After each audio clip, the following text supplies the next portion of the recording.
രാഹുലും പ്രിയങ്കയും അടിമുടി വ്യത്യസ്തരായ രണ്ട് വ്യക്തികൾ. എതിരാളികളെ കടന്നാക്രമിക്കുന്നതിൽ രാഹുലിനേക്കാൾ പ്രിയങ്കയാണ് മുന്നിൽ.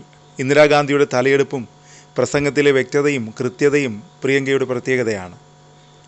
മികച്ച നേതാവ് രാജീവ് ഗാന്ധിയോ സോണിയാഗാന്ധിയോ? നിസ്സംശയം പറയാം, സോണിയ തന്നെ. കോൺഗ്രസ് തകർന്നു തരിപ്പണമായി നിൽക്കുമ്പോഴാണ് സോണിയാഗാന്ധി പാർട്ടിയുടെ നേതൃത്വത്തിലെത്തിയത്. 2 തവണ സോണിയയുടെ നേതൃത്വത്തിൽ കോൺഗ്രസ് അധികാരത്തിൽ വന്നു എന്ന് മാത്രമല്ല, കോൺഗ്രസിൽ ഇപ്പോൾ എന്തെങ്കിലും അവശേഷിക്കുന്നുണ്ടെങ്കിൽ അതിന് നന്ദി പറയേണ്ടതും സോണിയയോടാണ്. ഈ ലോക്സഭാ തെരഞ്ഞെടുപ്പിൽ ഇന്ത്യയൊട്ടാകെ കോൺഗ്രസിന് നില മെച്ചപ്പെടുത്താൻ സാധിച്ചു. കൈവിട്ടുപോയ കോൺഗ്രസിൻ്റെ മണ്ഡലമായ അമേഠി തിരിച്ചു പിടിച്ചെന്ന് മാത്രമല്ല, രാഹുൽ ഗാന്ധി റായ്ബറേലിയിൽ മികച്ച വിജയം സ്വന്തമാക്കുകയും ചെയ്തു. 2 ഇടങ്ങളിലും പ്രിയങ്ക ഗാന്ധിയുടെ സജീവ സാന്നിധ്യവും മേൽനോട്ടവും ഉണ്ടായിരുന്നു.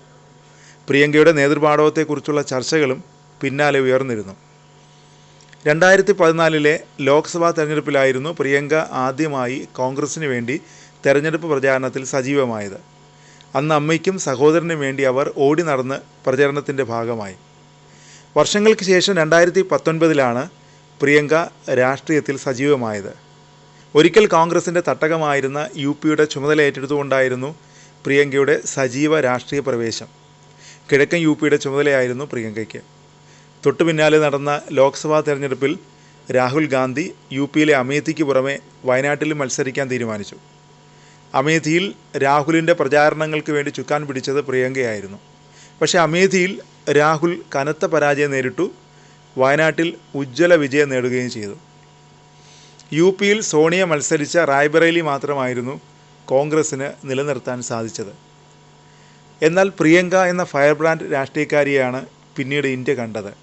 യോഗി ആദിത്യനാഥ് സർക്കാരിനെതിരെ തുറന്ന പോരാണ് പ്രിയങ്ക നയിച്ചത്.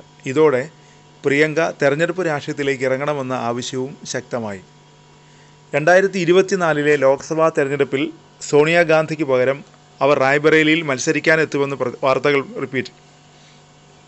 2024 ലോക്സഭാ തെരഞ്ഞെടുപ്പിൽ സോണിയാഗാന്ധിക്ക് പകരം പ്രിയങ്ക റായ്ബറേലിയിൽ മത്സരിക്കാനെത്തുമെന്ന് വാർത്തകൾ വന്നു. എന്നാൽ ആ തെരഞ്ഞെടുപ്പിൽ മത്സരിക്കാൻ പ്രിയങ്ക തയ്യാറായില്ല. അതിനിടയിൽ റായ്ബറേലിയിൽ സോണിയയ്ക്ക് പകരം രാഹുൽ ഗാന്ധി മത്സരിക്കാനിറങ്ങി, ഒപ്പം വയനാട്ടിലും. 2 മണ്ഡലങ്ങളിലും വിജയിച്ചതോടെ റായ്ബറേലി നിലനിർത്താൻ രാഹുൽ തീരുമാനിച്ചു. ഒടുവിൽ രാഹുലിന് പകരക്കാരിയായി പ്രിയങ്ക വയനാട്ടിലെത്തി. വയനാട് ലോക്സഭാ മണ്ഡലത്തിൽ നിന്നും കന്നി അംഗത്തിൽ വൻ വിജയം നേടി പ്രിയങ്ക പാർലമെൻറ്റിലെത്തുകയാണ്. 4,80,36 എന്ന സ്വപ്ന ഭൂരിപക്ഷത്തിലാണ് പ്രിയങ്കയുടെ വിജയം. രാഹുലിനൊപ്പം പ്രിയങ്കയും പാർലമെൻറ്റിൽ BJPക്കെതിരെ ശക്തമായ പ്രതിരോധം തീർക്കും. BJPയെ ശക്തമായി പ്രതിരോധിക്കാൻ പ്രിയങ്കയ്ക്ക് സാധിക്കും. പലതവണ പ്രിയങ്ക അത് തെളിയിച്ചിട്ടുണ്ട്. നിർണായകമായ ഘട്ടത്തിലൂടെയാണ് കോൺഗ്രസും ഇന്ത്യയും കടന്നു പോകുന്നത്. പ്രിയങ്കയിൽ ഭാവി പ്രധാനമന്ത്രിയെ കാണുന്നവരുണ്ട്. രാഹുലും സഹോദരിയുടെ കഴിവുകളെക്കുറിച്ച് വയനാട് തെരഞ്ഞെടുപ്പ് പ്രചാരണ വേളയിൽ വാതോരാതെ പറഞ്ഞിരുന്നു.